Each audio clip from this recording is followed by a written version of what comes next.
Diabetes mellitus. Berikut ada beberapa jenis obat diabetes mellitus. Yang pertama yaitu metformin. Adalah obat kencing manis generik yang paling sering diresepkan dokter untuk pasien diabetes tipe 2. Metformin bekerja menurunkan produksi glukosa di hati dan meningkatkan sensitivitas tubuh terhadap insulin. Obat metformin generik untuk kencing manis tersedia dalam bentuk pil. Namun metformin juga memiliki efek samping seperti mual, diare, dan penurunan berat badan. Yang kedua yaitu sulfonylurea.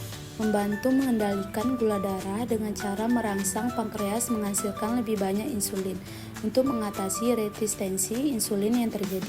Umumnya, obat golongan sulfonylurea hanya diperuntukkan untuk pasien diabetes tipe 2. Orang dengan diabetes tipe 1 tidak menggunakan obat ini karena pada dasarnya tubuh mereka tidak atau kurang memproduksi insulin.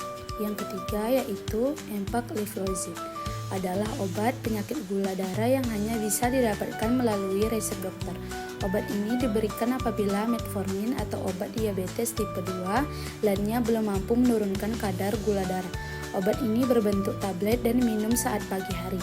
Empagliflozin termasuk ke dalam golongan obat SGLT2 inhibitors yang bekerja dengan cara mencegah ginjal untuk menyerap gula kembali ke darah. Kelebihan gula dalam darah akan dibuang oleh ginjal melalui urin.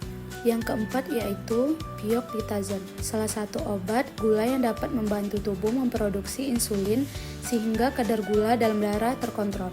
Obat ini termasuk ke dalam golongan thiazolidinase dan hanya bisa didapatkan dengan resep dokter. Obat ini mungkin akan dianjurkan oleh dokter bagi pasien resistensi insulin yang pernah mengalami stroke iskemik. Berdasarkan studi yang dimuat dalam jurnal Diabetes Care, pioglitazone dapat mencegah perkembangan penyakit diabetes dan menurunkan risiko terkena serangan stroke iskemik kembali. Obat yang kelima yaitu repaglinidi. Obat untuk menurunkan gula darah dengan cara memicu produksi insulin pada saat penderita diabetes makan. Obat ini termasuk ke dalam golongan meglitinides yang harus dikonsumsi sesaat sebelum makan. Selain menjadi obat tunggal, repaglinidi juga dapat dikombinasikan dengan metformin tetapi tidak bisa dikombinasikan dengan golongan obat sulfonylureas. Yang terakhir yaitu obat terapi insulin. Terapi insulin bisa dilakukan bagi penderita diabetes tipe 1 maupun tipe 2. Biasanya terapi ini dilakukan dengan memasukkan insulin ke dalam tubuh menggunakan jarum suntik. Terapi insulin juga dilakukan untuk membantu menghentikan produksi gula dari hati sehingga kadar gula darah terkontrol.